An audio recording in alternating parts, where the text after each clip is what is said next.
let's go ahead and get it started, guys. I'm going to bring out the host of the show, Cough Drops, the internet's worst talk show. Make some noise for Mr. Dustin Kaufman!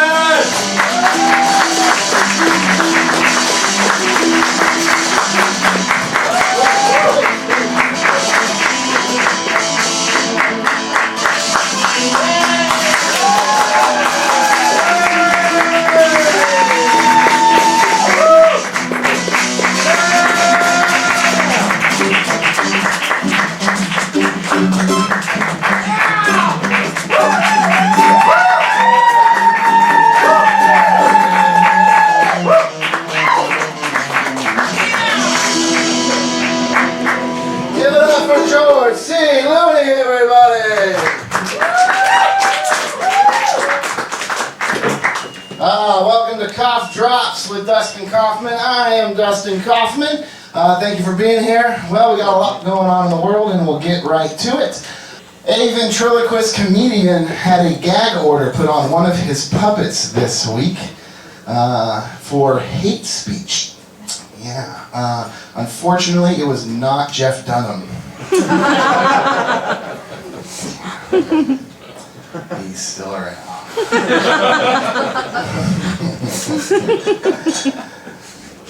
The United States Postal Service said they fell victim to an attack from internet hackers this week. When asked how they're going to respond to the situation, the Postmaster General said, well, we know where to live, and now we're going to go postal on their ass. An Irish teacher, after applying for a job teaching in South Korea, was declined the position and was told it was because of the alcoholic nature of her people.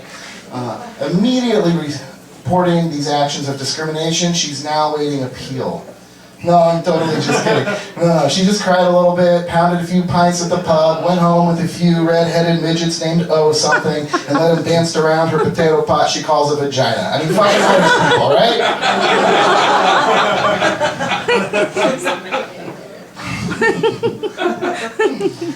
And lastly this week, Kim Kardashian released full nude photos this week.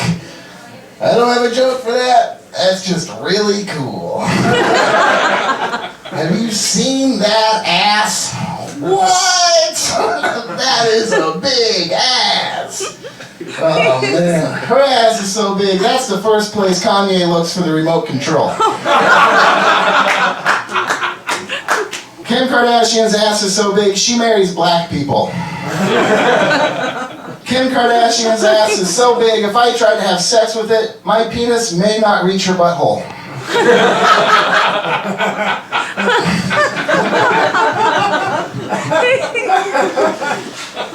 Kim Kardashian's ass is so big. Well, it's pretty big, but it's not as big as our show tonight, ladies and gentlemen. We got a special performance from comedian Glenn Bolton. Give it up one more time for George C.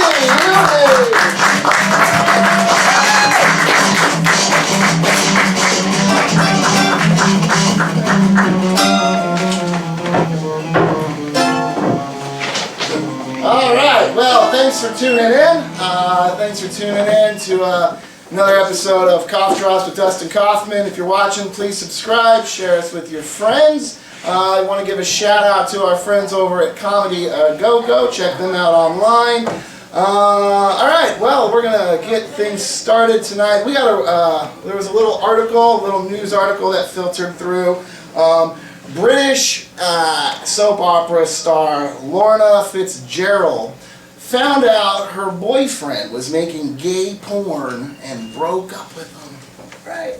Now, so we decided to get to the bottom of this story, and we brought in the boyfriend. Ladies and gentlemen, please welcome, straight from the set, Keo Reid.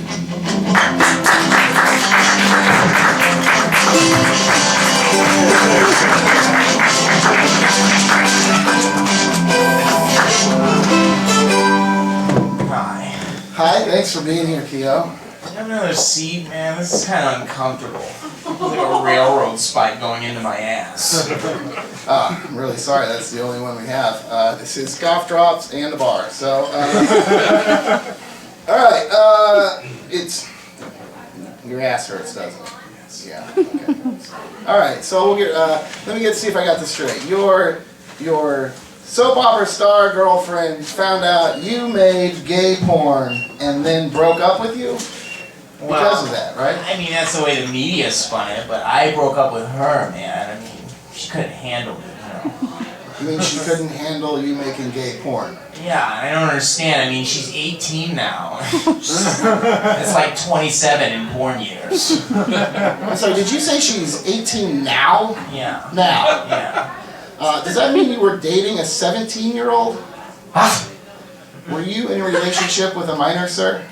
I mean, what's a relationship? I mean, you know, we wanted different things out of life. I mean, I wanted to go to work, drink some coffee, suck some dick, come home and kiss my wife on the mouth like a normal person.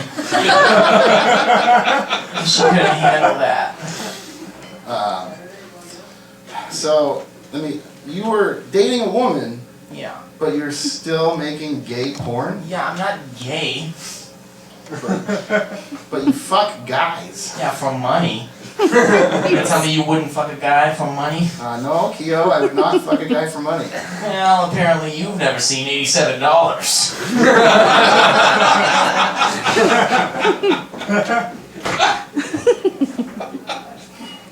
Are you currently still making gay porn, Keo? I don't walk away from that kind of money. It's pretty hard to turn down $87, huh? Yeah, $87 a dick. If I do 2 dicks, that's a good payday. Have you ever tried to get out of porn? Oh, once you do gay porn, man, you can't get out. I mean, no one's gonna respect you anymore. I was working as an assistant manager for a while. I told one of my employees, "Hey, didn't I see you take your break an hour ago?" And he said, "Hey, didn't I see you take 3 dicks in your ass?" And I said, "Yeah, and I got $261 for that." That's $87 a dick.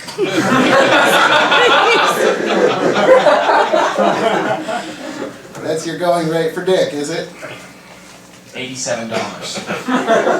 Like, hypothetically, you could give me $87 right now. What? I'm what? Dustin, we have the cameras, just give me $87.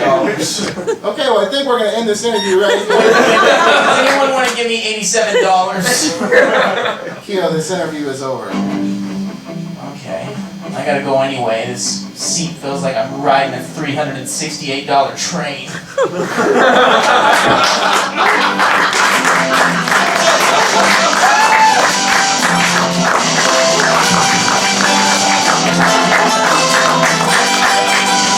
Keo Reid, everybody. Kauf, Gage, Barton. Alright, ladies and gentlemen, it is now time for a History Larson with Tom Larson.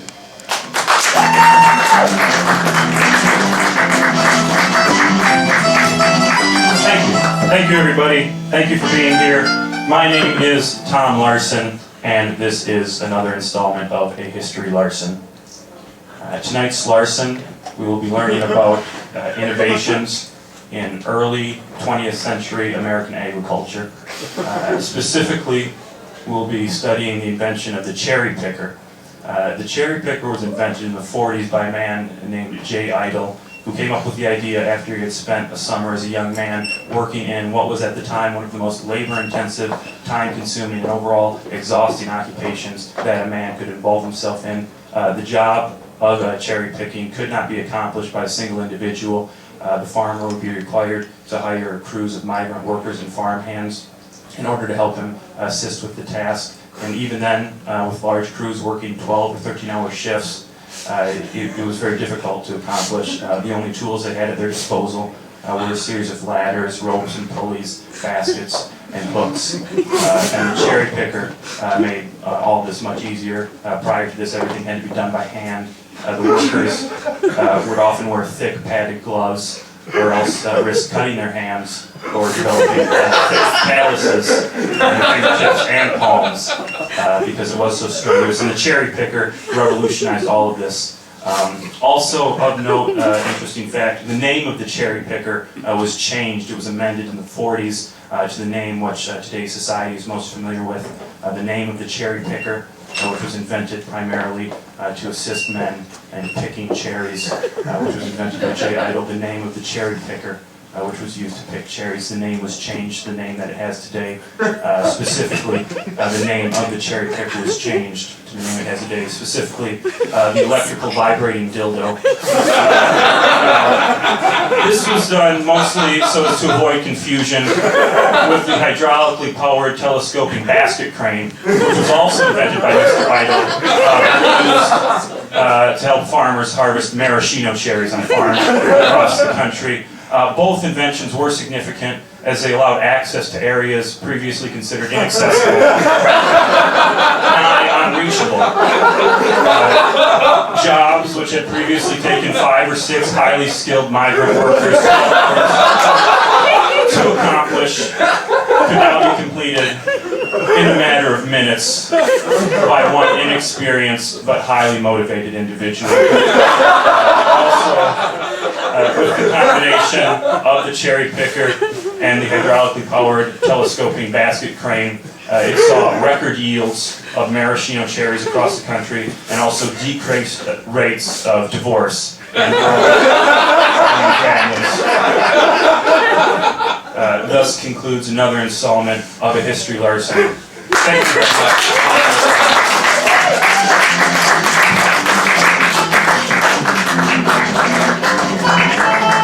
History Larson with Tom Larson. Okay, ladies and gentlemen, please welcome this man. You can see a lot of his work week after week here for doing such characters as Osama bin Laden, as the President Barack Obama.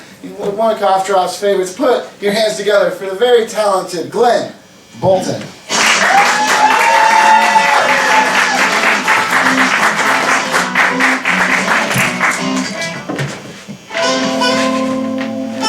What's going on, guys? Yes. It's awesome being here, man. You guys have been a great crowd tonight, man. It's great. So I want to touch on a subject real quick, guys. It's almost 2015, and for some real reason, like, I don't know, race is still like a touchy subject. Like, it's gotten to the point where like it's the only icebreaker people can think when they meet me. You know, it's always something race related. Like, some guy walks up to me and goes, "So, I just gotta know, as a black man, how do you feel about the outcome of the OJ trial?" I'm like, what? Dude, I was like 8 when that happened. I was mad because Ninja Turtles kept getting interrupted. Wish they would stab somebody so I could be on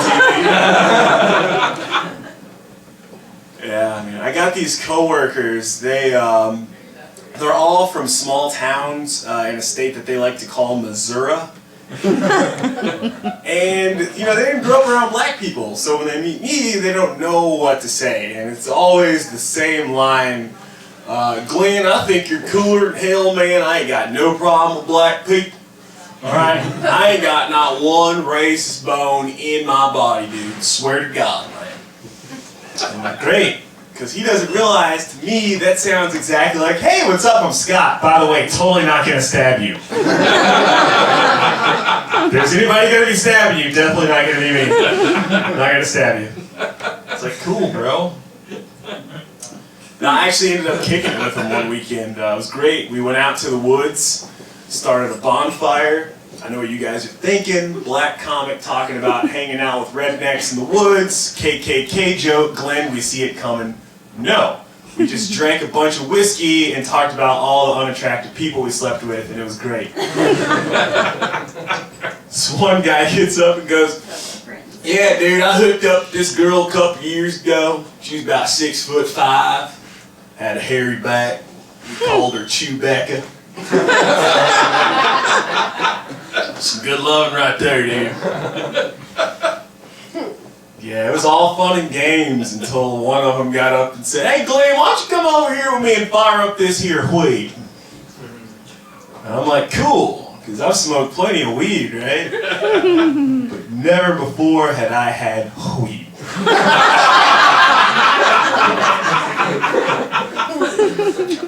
And if anyone offers you said weed, be extremely careful, because this is the first time I ever got bullied by pot. Like, this country music comes on and that weed said, "Dance, goddammit!" I was like, oh, shit. I guess I can do something. Oh man, it's awful, man. The country music is so weird. Like, it's almost like they've run out of stuff to write about.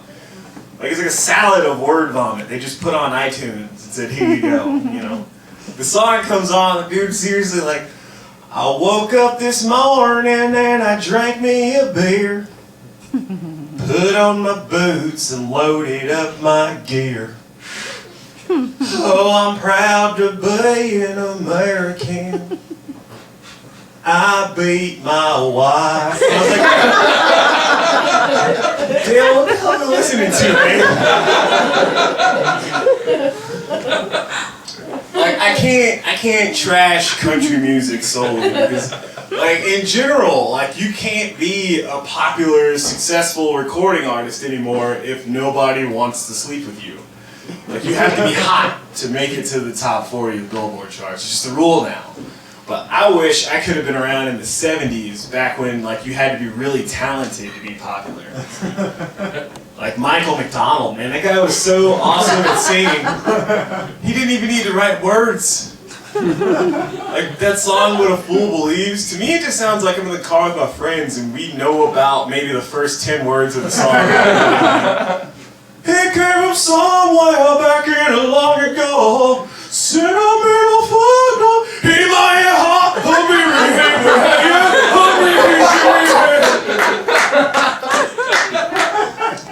it's like, I don't know what he just said, but he just sang the shit out of it. That was great. I tried that song at karaoke night once, and when that part popped up, there's just a bunch of question marks on the screen. Karaoke guys like, bro, just freeball it. I have no idea. Yeah, man. I've been listening to a lot of like old, like 60s, like hippie rock, you know, with my hippie friends, smoking our hippie lettuce, sitting around, you know. And like Creedence Clearwater Revival, they're great, but I feel at times their singer gets a little bit too aggressive. You know, like the verse is all smooth as any lovely day. I know. Oh man, this is great. It's awesome. Then the chorus kicks in and he just jumps out of the speaker and starts interrogating us. Like, I wanna know! Whoa! We're not even wearing shoes. I need you to tone it down just a little bit. Yeah, man. I think people are just weird. You know, that's all it is. The people in general are weird. When you break it down at the end of the day, every single last one of us is just really weird. Like one of the key indicators of how weird we are, number one, is the stuff that we eat. Like, as Americans, we have kind of a borderline abusive relationship with food. We eat stuff we know is bad for us. Like hot dogs. Yeah, hot dogs here's how you know hot dogs are bad for you, because it's the only protein choice that doesn't have other food flavored after it. That should be red flag number 1. Like, if you walk into a store and see hot dog flavored anything, I encourage you to burn that place to the ground. Plain and simple. Plain and simple. Like, you go to the gas station, how much does a hot dog cost? $1, right? But for free, there's 20 different things you can put on your hot dog. It's called, let's make this hot dog not taste like a goddamn hot dog. Like, ramen won't even touch hot dog flavor. And they're like the worst food ever. Like, ramen's such a bad food that when you look at the nutrition facts label, you don't see like daily limit on the sodium. It says like lethal dosage. How many packets does it take to kill an elephant? That's pretty much what that is. And they picked an ethnic group over hot dog flavor. Like, I've had a bunch of stuff from Asia, but I have no idea what Oriental flavor really is. I cannot put my thumb on the taste. It's the blue kind. That's all I know.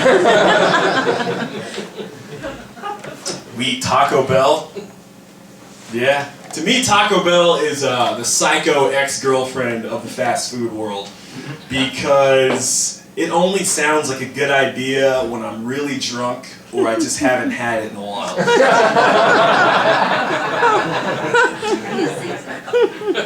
Either way, I end up in a bathroom immediately afterward going, what the hell was I thinking? This burns really bad.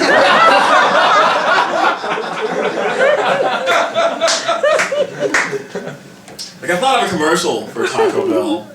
It's just a dude in a public restroom stall screaming and crying wide out loud. And up on the screen it just pops up, Taco Bell, totally worth it. Now serving breakfast. Diarrhea at 9 a.m. has never been so tasty. Come on, people. You get the runs from a fountain drink at Taco Bell. Come on, people. Yeah, they were actually responsible for me quitting smoking pot for a while, because I was in a Taco Bell drive-thru and I looked down and realized I was already eating Taco Bell. Like, how the hell does that even happen? Smoking that weed, man. Smoking that weed to get you every time, brother. Indicator number 2 of how weird we are is, I mean, it's pretty obvious. It's the stuff that we post on Facebook, you know? Like, Facebook has turned into a roller coaster.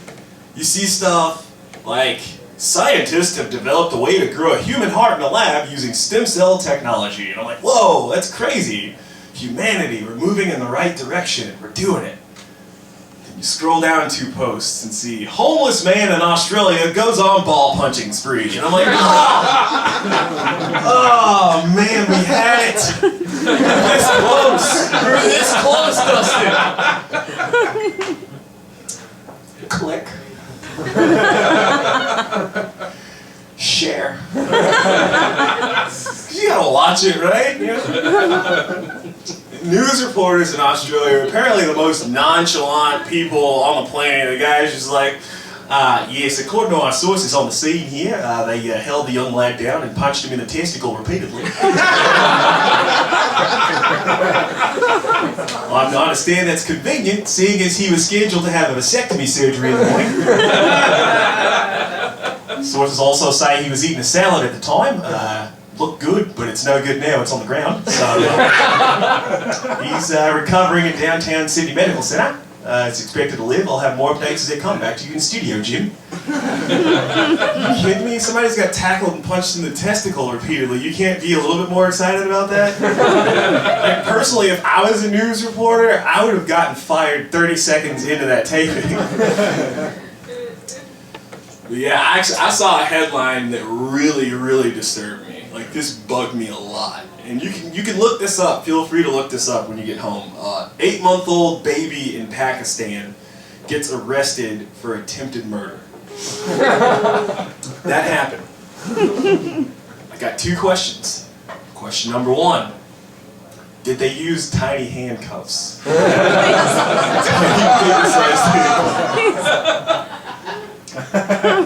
Question number 2, what was that interrogation like? Tell me who you work for. Tell me who you work for. Oh, you're just going to sit there and cry? No, it's too late for crying. Tell me who you work for. You're not going to talk? Okay, fine. I got your nose. I'm not going to get back. Okay, you're just going to sit there and make boo-boo? Okay, fine. Get this clown out of here. I'm done. His partner's in the corner like, Habib, god damn it, man. Every time. This is why the world thinks we're crazy. Because of this. No one wants to come here because of you, Habib. You do this all the time.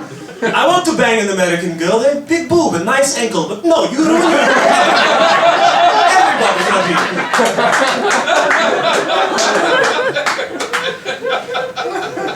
It's terrible, man. The world's a weird place, man. Well, I will say this though, it is fall, we're in Kansas City, and I'm excited about this football season. Anybody else in here stoked about football season? Yeah. Like, I'm not even a huge football fan. I'm just excited because somebody finally realized it was a bad idea to pay Shannon Sharp to talk. Like that's what I'm most excited about. Seriously, I got tired of turning my TV on during halftime and hearing, great game out of Cincinnati. Shannon, what are your thoughts on this game so far? Well, first off, Coach, I just want to say that the Cincinnati Bengals are probably the top, if not top 5 defense in the NFC. And I'm calling it, Coach, I'm calling it, you will see the Cincinnati Bengals in the postseason, I guarantee that. And everybody just smiles and nods. Like, can we get this dude some subtitles, please?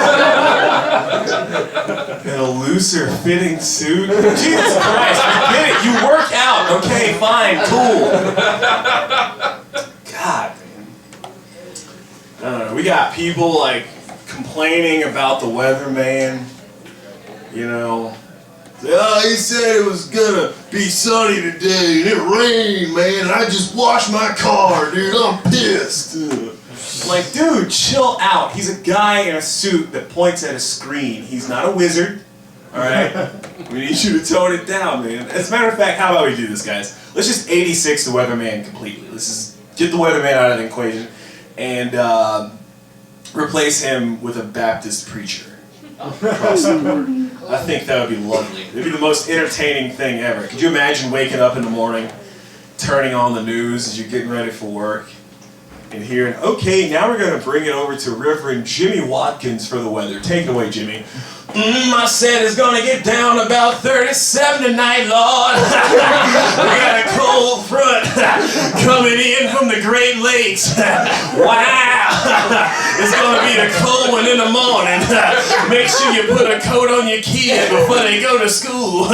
Wrap up your babies. I said wrap up them babies. Now I'm going to bring it back over to Frank Bowl Sport.